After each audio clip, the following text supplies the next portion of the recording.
Marine Corps Systems Command collaborated with Marine Corps Recruiting Command to develop the Marine Corps Recruiting Information Support System, also known as MCRISS. This system has been vital in streamlining recruiting operations, enabling the command and control of systematic recruiting operations across all distributed locations from coast to coast.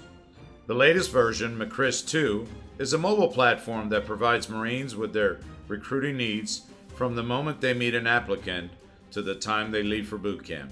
Today I'm joined by one of AFCEA's 40 Under 40 award winners and the program manager for McCris, Mr. Jason Glavich. Thanks for coming on the show, Jason. First of all, I got to ask you, 40 Under 40.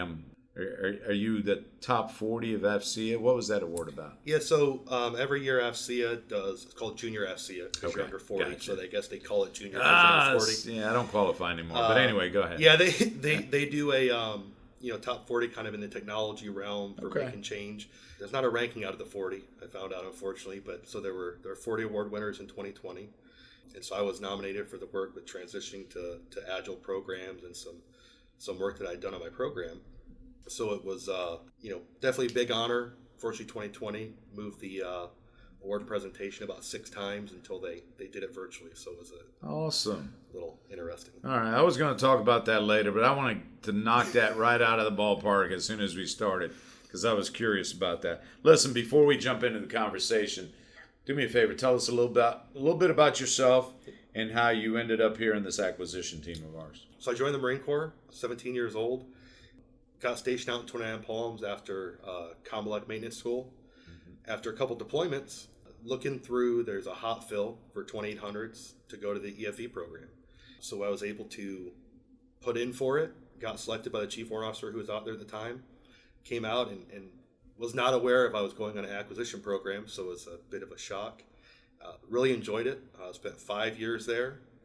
Got out of the Marine Corps in 2010 as a staff sergeant, and then moved right on to continuing acquisitions as a contractor supporting, at the time, was DC SIAT, now DC SEAL. Okay. So kind of been on acquisitions since 2005.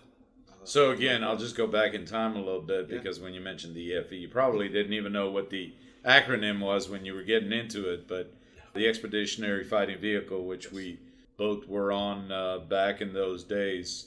What was your role there?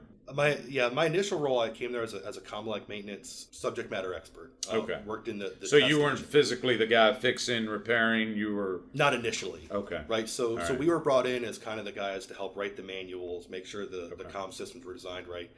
It eventually morphed into working on the command variant, doing engineering work there, doing testing.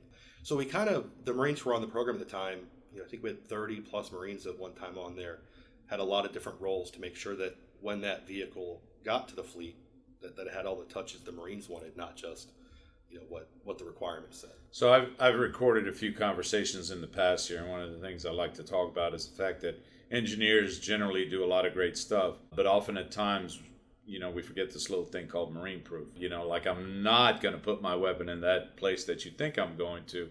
I'm going to put it someplace completely different. So I'm assuming you and the rest of the folks on that team, the rest of the uniform folks, were providing that Marine expertise that the engineers and logisticians and others needed. Yes, and that was one of the big pieces was taking what they designed and saying, is it practical for use? Right? Is the keyboard where a Marine could use it? Is the intercom useful where they could use it? And they really turned to the Marines on the program to say, okay, if you were in this vehicle, how would you use it, or how would it not benefit you? So a lot of those things wound up coming out of, we had what's called the Marine IPT that would then feed into the engineering change team to make changes. Yeah. So what were some of the things you learned from that? I don't want to reminisce too much, but take us back a little bit. Time engaging with Marines out in the fleet. Yeah. What was it like for a young Marine to be working in a massive program office, the Marine Corps' only direct reporting program at the time? I will say I came there as a very young corporal. Okay. It was a eye-opening experience to understand. Coming from the fleet, you don't know how your equipment gets to you, right? Things show up and you just assume that somebody somewhere did something, but you don't see all the work that goes into it. So when we went there, it was definitely different because you have, as you said earlier, the multitude of people from logistics to engineers. We had a colonel in charge of the program that we would speak with which isn't normal for the corporal on the street to talk to the colonel every day. Right. But it's really the interaction. And to me, it was what kind of led me to kind of, wanting to work in expeditions was those people were dedicated to giving the Marines a good product, right? There was nobody there who was just there. They had some tie to the Marine Corps, and it was like, these people really care. They want to get a good product out there. I was like, this is a good way to make an impact. I like to use the word passion. There was definitely a lot of passion out there. Yeah. Yes, there was. All right, so let's fast forward a little bit. So you got out of the Corps and did some stuff. How did you end up coming back here to Syscon? I was working supporting DC SEAL. Okay.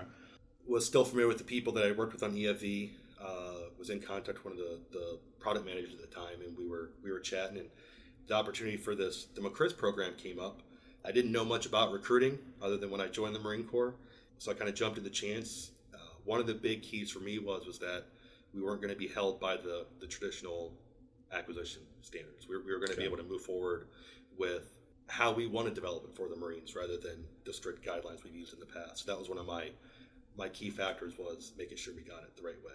So let me just back up a second. Yeah. What is McCris? Explain to us what McCris is. So the McCris is, as the Marines would describe it, the recruiters would describe it, that's their TO weapon, right, that they use to recruit everybody. So it does everything from every name, every person they talk to, every student in a high school around the U.S. and on military installations around.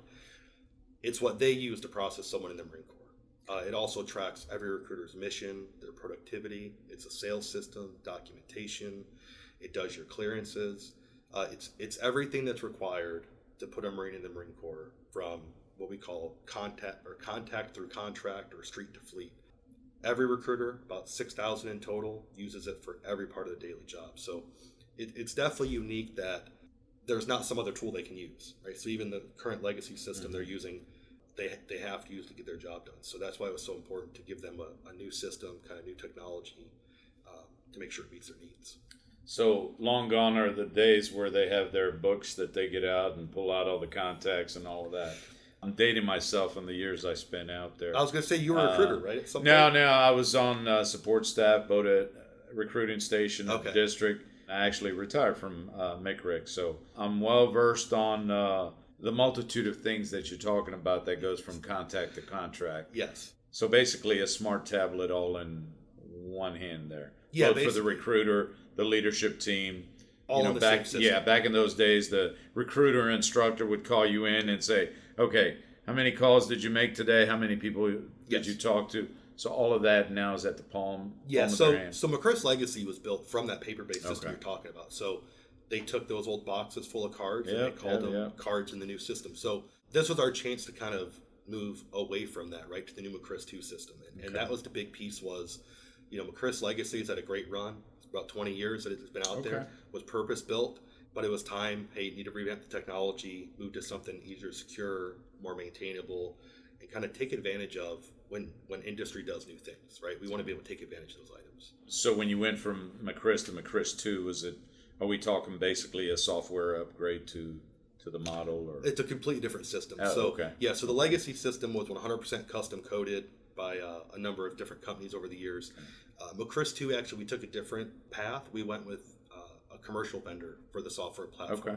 So we did a down select, wound up with kind of the one that met the best technical requirements, and went with that to build the system on. And one of the big pushes that led to this was whenever that vendor has a new technology, we immediately get it.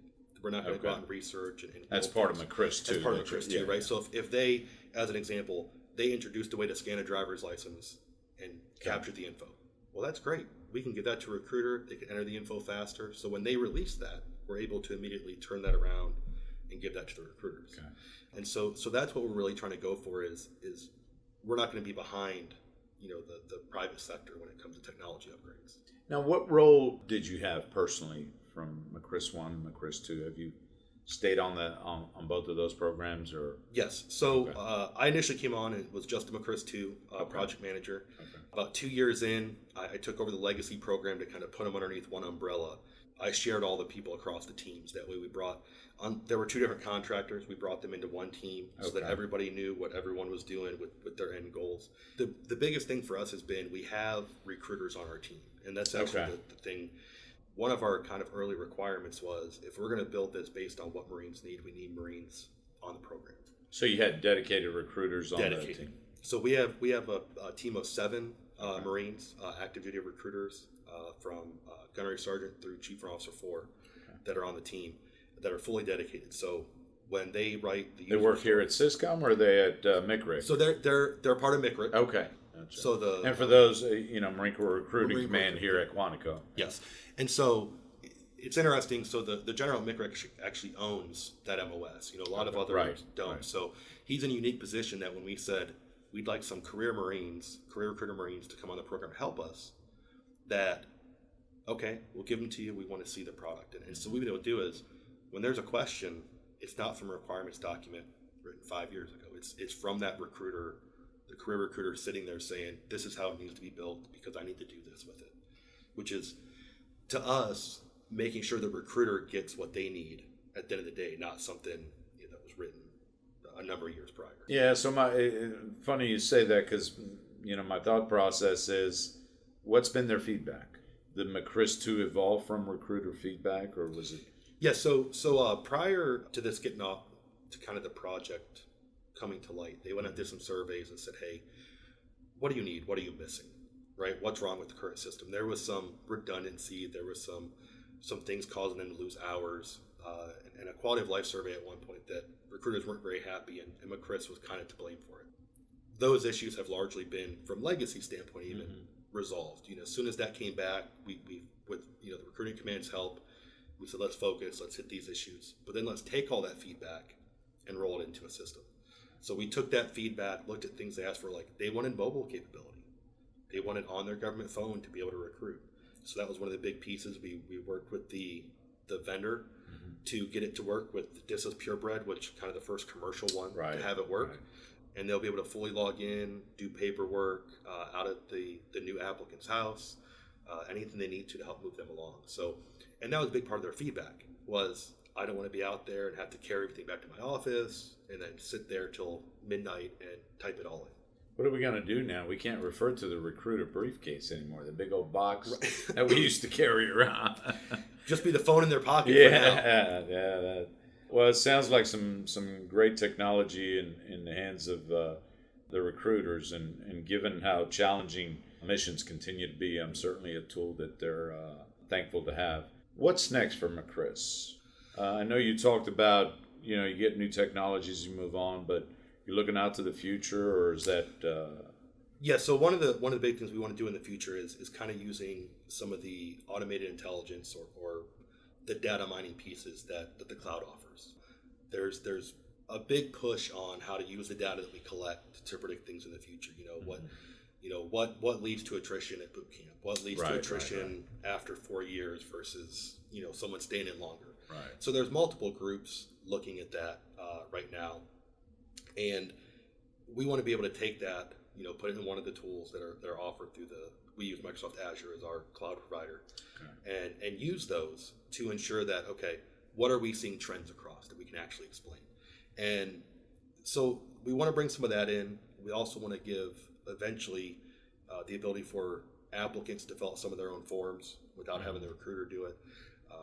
That's probably one of the hardest things I'll say that I've observed them do in testing is, we've all filled out a SF-86 for our clearance, and it's hard enough to do for yourself, and the information. You're doing it for someone you've just met, and you're trying to fill it out wherever they've lived, things they've done, and there's ways out there now to do that securely, to give them access, to make sure we're still protecting the data. Moving more to those processes, and then we're kind of tightly coupled with our vendor of the product, so that we kind of know where they're going, and we can start planning to implement the new things they roll out. With each rollout that they do. So I'm just curious, so within the system, and again, reflecting back on my days supporting the efforts out there, we relied a lot on advertising campaigns out there. Individuals looking through magazines, they see a Marine Corps ad, they fill out a form, and that card goes somewhere, and hopefully in a couple of weeks, some recruiter eventually gets that thing. So if I'm hearing you correctly, we've kind of sped that process along a little bit. Yeah, so there's actually a sister system to McCris called the Advertising Information Technology System. Okay. That's ran out of Marine Corps Recruiting Command with Wonderman Thompson, who's the Marine Corps ad agency. So there's AITS 1, which is their legacy system, and AITS 2, which they're getting ready to bring online here in a few months as well. Built on our same platform, so we get some license sharing and some cost reduction there. But that too is going to be where, when you go to marines.com, you type your info in, within a very short amount of time, your name, if you entered it, will immediately be fed to a recruiter in your zip code. They'll get a notification that says, hey, you have a new hot lead, because they went out and found the site. They're interested then, They're not interested tomorrow. Then. Right, so call them up. It's like me selling my car. I put it online, and I was just asking for info, and 20 minutes later I got... Exactly. Okay. And so that tight coupling, though, the two, the advertising, the rest of it, obviously we know advertising does a lot more than just send feeds over. It's getting the Marine Corps out there. But us moving those things closer together to where it's all interfaced. It's not somebody in the past, you'd get a hot lead, somebody had to feed it to you manually, and then you'd have to reconcile it. Well, this will all be when somebody enters it, it feeds the system automatically and gets given to that local recruiter. That's awesome. Moving things in the right direction. So I think I've already said this, but I think you're almost at the top of the mountain. So McCris is on a steady path going forward. Yes, we're moving towards an October fielding. Okay. So we're in the last steps. We're doing our user acceptance testing. Okay. Kind of working through those last hurdles. So we're finished up testing. So coming to the next FY, recruiters turn to the next FY. Yes. Okay. They'll have this in their hands. Awesome. Well, congratulations. Great stuff on there, and hopefully anything that can support the individual's missions out there, because I know how hard it is to, as we used to say way back then, smile and dial or knock on those doors. So great job on that. Let's talk about something I know you're passionate about, Agile. I know you've had a lot of conversations on that. What is it, and how important is it to Marine Corps acquisition, or acquisition in general? So Agile is a culture of how you develop something, right? Okay. Whether it's hardware, software, and if you go to the history of it, it was written by some developers on a ski lodge, 20 some years ago. Deep in the woods, right? Thinking, They were, a bunch of people angry with their bosses, right? But they said, hey, listen, we're the developers here. We see this is wrong with how we do stuff currently. Okay. And so they kind of wrote was the Agile Manifesto and said a lot of very important things, but their most important things were we value working software over, lots of documentation. Right. At the end of the day, if you have lots of documents, the software doesn't work, right, you still don't get fielded. And so that's kind of the premise of why we brought the Marines into the program, right? The Marines aren't acquisition experts, right? When we talk contracts... Look, I'm not an acquisition expert, so I can certainly relate to that. Right, their eyes glaze over, right? But when I right. say, hey, how do your telephone calls feed into your sales percentage? I mean, they light up and they'll go through it. So Agile is really that piece where we're doing a few things. Is one, we're bringing the product owner in, right? So we're bringing those users in and saying, what do you need in the system, right? So one, that ensures that the product you build is what the users want, right, and not what you thought they wanted. But two, it's that instant feedback loop. When a developer, designs that new page they're going to look at, before they say it's done in our process, the Marines look at it and will say yes, no, or change this. The developers then can go change it. Is this good? Yes, this is good. Pass on to the Marines, and in our case, the Marines review every item before it goes to done. Mm-hmm. And Agile as a concept is just that. We're working in short iterations, anywhere from 2 to 6 weeks normally. We run 2-week, what we call sprints. And what it allows us to do is we categorize work into that 2-week time period. We get everybody on board to agree to it, and we work through those 2 weeks, and then we're done, right? Mm-hmm. So that short little duration allows you for that, okay, what went right, what went wrong. Mm-hmm. And that's a big part of Agile too, is we have what's called a retrospective in Agile. And we finish our 2-week sprint, and everybody gets to come to the table and in a non-attribution environment, if you will, and say, hey, this worked, mm-hmm. this didn't work, how do we fix it? And so it's the constant improvement process that really starts to help us. And so Agile is all about change, right? So if something didn't work this time, you're going to change it. And so what kind of drove my kind of interest in Agile was I had came from a big vehicle program, Yeah. right? Where the requirements we were using were written, I don't know how long before, but sometime before. Years, right? And we saw when there were requirements that we had to fight to change because they weren't achievable 15 years later. Right. And so Agile to me was we had this base framework of we need to do everything for recruiting. We kind of know that box that it goes in. Right. But if the policy of yesterday is changed, we don't want to go back and ask somebody, hey, can we change this requirement? Because we have the Marines in the program to say, here's the old form, here's the new form, right? And so Agile opens up a lot of capabilities to make sure that you're staying current. The other piece that I found challenging when I came on is traditional contracts didn't allow for Agile. You had to kind of get creative to where the contracting officers were comfortable with you putting this out there that kind of had some open-endedness to what was going to be built. Right. But it was still defined. And so, we did a lot of great work with the contracting officers, and, we cut down award times a lot by using Agile practices. And shortly after I came on, the National Defense Authorization Act put 2 sections out there to run Agile pilot programs, which McCris was one of in 2019. And so it's just kind of been that thing where Agile is finally getting adopted, which I'm glad to see. And I think we're going to see a lot of great things. TDM Catalyst, right, is another Agile program here that just won an award. As we're really starting to see them take hold, and I think, the more people pursue it, the culture starts to accept this new way. So is it software only, or would you say you can apply Agile to pretty much any program? You can apply it to anything, at least in pieces. Whether it's building a house, you can have Agile components within it, or anything else. There's actually a really interesting story about Agile on the question of how long does it take to build a house. And if you ask somebody, and they say 6 months, 9 months, and you say, okay, what if we did it Agile and did all these things together? And the most you get down to is about, okay, we could do it in a month. Right. And really, it's 4 hours and 21 minutes is the record, right? There's a group that built an entire house from start to finish in 4 hours and 21 minutes. Now, they didn't tell you all the practice that went into it, right? Because that was months and months of work. But their idea was, right, that you had all these separate experts working on, roof experts and truss experts. And it was, you just have to imagine things. It's kind of like the TV show Extreme Makeover. It is. It is. Just do it all in basically a weekend.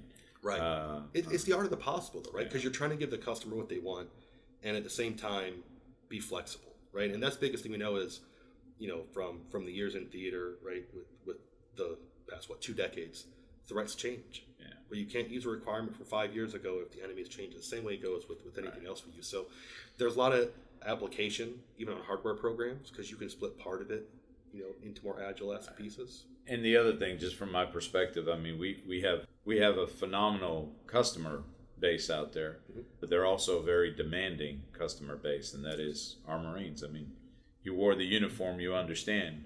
So bringing that level of understanding to the guys and gals who are creating, designing, building, and getting the product out is extremely important, I would think. It is, and the Marines in the program, they know what they're there for, and they have an investment in it because they're going to go back out and use it.